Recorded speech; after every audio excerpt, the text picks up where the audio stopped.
Hello.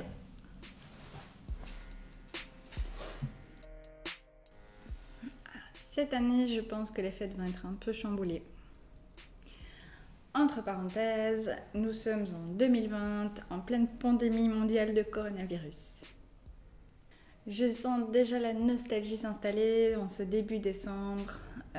Cette période, normalement, on a envie de retrouver sa famille, d'être ensemble autour d'un repas. On sent l'odeur du sapin, de la cannelle, d'un chocolat chaud. Et moi, personnellement, c'est les rires de ma famille. Voilà, tout ça risque de manquer cette année et manquer à plein de gens, je pense. C'est une période qui a un côté magique pour moi. Les journées sont plus courtes. Il fait plus sombre plus rapidement, ou bien il fait dégueulasse. Et oui, je suis à Bruxelles. Voilà, c'est typiquement la période de l'année où on a envie d'être au coin du feu, avec son petit plaid sur les épaules, avec son petit chocolat chaud, spéculose ou tisane merveilleuse. Alors moi, ce sera plutôt contre mon radiateur, parce que je n'ai pas de feu ouvert, mais c'est ça l'idée. Et c'est une période pleine de paillettes pour moi. Si tu me connais un peu ou tu vas apprendre à me connaître, j'aime les paillettes. Alors je me suis demandé, mais comment je peux mettre un peu de magie pour rendre le monde plus beau en ce mois de décembre qui va être très particulier. Je te propose de te donner des pistes de pro pour habiller ou pimper tes réseaux sociaux pour les fêtes. Ce challenge va s'étaler sur 5 jours et le 5e jour, rendez-vous en live avec tes réalisations pour avoir mon avis. Je mets ma tenue de travail pour ne pas avoir de migraine. C'est parti. Dans cette première vidéo, on va se poser une question, c'est quel genre de visuel tu veux? On va faire quelques recherches et créer un mood board. Mais qu'est-ce qu'un mood board, tu vas me dire? Un mood board, ou en français planche tendance, c'est un assemblage d'images, d'objets, de mots, de textures, d'ambiances, de couleurs, de plein de choses, de tout ce que tu veux, qui est utilisé pour exprimer le style choisi dans le cadre du développement d'une idée. C'est utilisé pour montrer la direction que va prendre ton projet ou orienter le travail d'une équipe. Le mood board peut prendre la forme d'un collage sur papier ou il peut être numérique. Et c'est ce qu'on va faire maintenant. Moi, pour le challenge, j'ai décidé de 3 pistes à suivre. Première piste, le subtil fairy, je l'ai appelé. Deuxième piste, un Noël kitsch. Et troisième piste, plutôt premium. Il y a plusieurs manières d'aller chercher l'inspiration. Soit en réel, et donc tu te balades soit chez toi, soit en rue, dans des lieux que tu aimes, pour t'imprégner visuellement des couleurs, de l'ambiance, des matières, des formes, de tout ce que tu vois autour de toi. Soit sur internet, sur différents sites. Il y en a qui répertorient des images, mais tu peux aussi juste t'imprégner de sites de gens que tu aimes, de sites de magasins avec des objets que tu aimes. Tu prends tout ce qui t'inspire. Vraiment, il ne faut pas te limiter. Et si c'est une ambiance de couleurs sur une publicité pour une voiture 4x4, tu prends. Même si ce n'est pas le même sujet. Moi, je vais prendre Pinterest car j'ai l'habitude d'aller là-dessus, mais on va aussi aller voir dans Canva car on va faire ce challenge dans Canva. Je vais me plier à cet outil. Comme ça, tu peux me suivre pas à pas et je sais que c'est un outil qui est accessible pour tout le monde.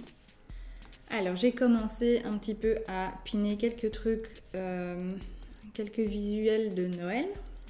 Voilà, là c'était plic-ploc un peu des ambiances de Noël qui me parlaient. Alors j'ai beaucoup de mal à travailler avec le rouge, mais ça c'est personnel, mais vraiment le rouge vif Coca-Cola quoi. Voilà, c'est un truc une couleur qui est pas facile pour moi d'utilisation. Après, voilà, Noël va peut-être l'imposer. Mais il y a toute une gamme de rouges possibles dans le monde visuel, donc tu peux très bien te diriger dans du rouge qui ne soit pas super ardent et peps comme le rouge Coca. Ici, dans Pinterest, tu peux te créer des tableaux, ça s'appelle, et venir, on dit qu'on va piner, donc on va sauvegarder chaque petite image qui nous plaît dans un tableau spécifique. Et donc après, on va pouvoir voir toutes ces images rangées par tableau, ce qui est super intéressant. Alors ici, une chouette image aussi, plutôt Noël féerique. Voilà, Noël féerique, il y a du doré, donc voilà, on essaye de se nourrir déjà de quelques idées en voyant ça, des petits lutins. Voilà, alors je sais qu'on doit faire des visuels pour les réseaux sociaux et que je pine des photos, c'est pas grave, c'est ce qui m'inspire. Pour l'instant, j'essaye de ne pas juger, de ne pas m'auto-juger et je pine quoi. Ça peut aller très vite, comme ça peut prendre beaucoup de temps, donc peut-être un bon truc c'est de se timer, de se donner max 5 minutes, de mettre un minuteur et quand ça sonne, on s'arrête, on pine le dernier truc et puis on se stoppe quoi. Comme ça on essaie de pas trop réfléchir et de piner à la volée pour remplir son tableau. Alors, si on met en anglais, parfois ça marche mieux ou on a d'autres résultats.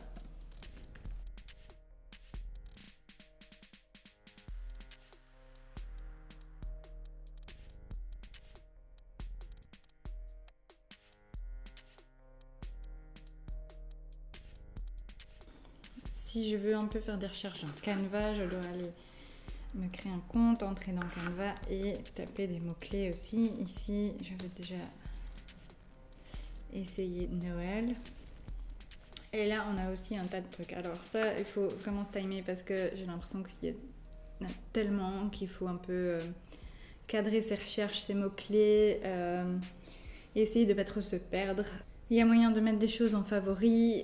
C'est mieux de faire ça pour garder ceux que tu préfères dans ton dossier de favoris et pas les perdre et pas te perdre dans Canva qui a l'air immense en proposition. Voilà, donc je crois que j'en avais déjà quelques-uns dans mon dossier de favoris. Après, je peux essayer de taper Noël. Alors, dans Canva, tu peux copier-coller des choses d'un projet à l'autre. Donc, si tu aimes une illustration ou une typo ou voilà, une mise en page quelque part, sélectionne-les tous pour mettre dans ton dossier, même si tu n'aimes pas l'entièreté, car tu vas pouvoir aller repiocher des choses par-ci par-là. Voilà, il y a un moment, il faut se dire, bon, bah, c'est bon, j'ai fait un peu le tour, je m'arrête là. Il y a moyen aussi de trouver des choses par d'autres endroits dans Canva, donc on pourra y revenir.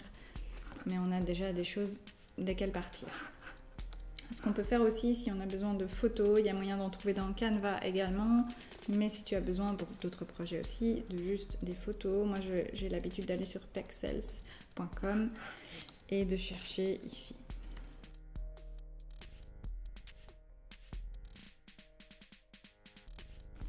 Ici, j'ai typiquement choisi de cliquer sur les photos pour les ouvrir avant de les télécharger, pour pouvoir les regarder une après l'autre, pour faire un deuxième passage et être sûre de celle que je prendrai ou pas.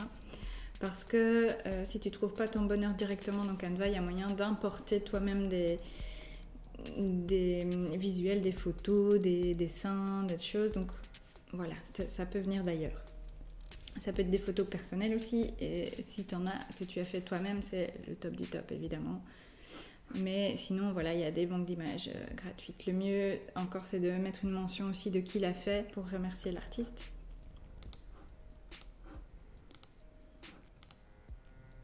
Alors typiquement celle-là, j'imagine la recadrer ici pour ne voir que le haut du sapin et le fond du mur gris pour pouvoir noter des choses ici. Après, je ne sais pas encore où ça va amener, mais quand je sélectionne cette image, c'est ça que j'imagine comme potentialité. Voilà, ensuite, voilà, il suffit de cliquer sur télécharger, ça se met dans ton ordi et il répète de bien vouloir remercier. Et si tu fermes cette fenêtre, il y a le nom dans le fichier, dans le nom du fichier qui apparaît. Donc ici, le nom du fichier, tu as d'où ça vient, donc Pexels, et puis tu as le nom de l'artiste et le numéro de la photo. Si tu as besoin de chercher autre chose que de la photo, alors il y a aussi de la photo, des photos sur ce site-ci, mais je vais sur ce site-ci surtout pour chercher des illustrations vectorielles. Et voilà, on a un peu de tout. C'est aussi très vaste, donc vaut mieux se timer ou savoir exactement ce qu'on cherche pour pouvoir s'y retrouver. Alors maintenant qu'on a un peu cherché de l'inspiration à gauche à droite, il faut se poser la question de quel est ton message. Est-ce que tu as une promo ou un service spécial fait sur lequel tu veux travailler ici, ou tu veux juste décorer tes réseaux sociaux comme tu décores ta maison en décembre pour les fêtes?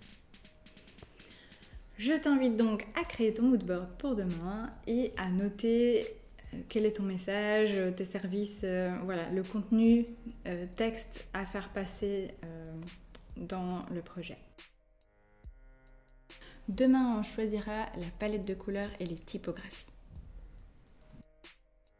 La journée se termine, je suis dans le noir, je te dis à demain et n'oublie pas, prends la vie du côté paillettes.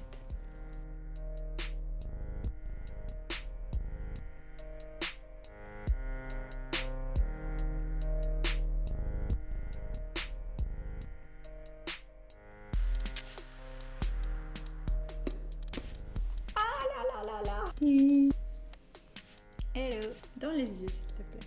J'arrive mais je me dépêche de finir ce truc là. Mais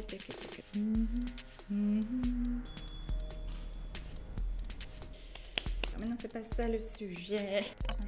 Oui. Je te propose.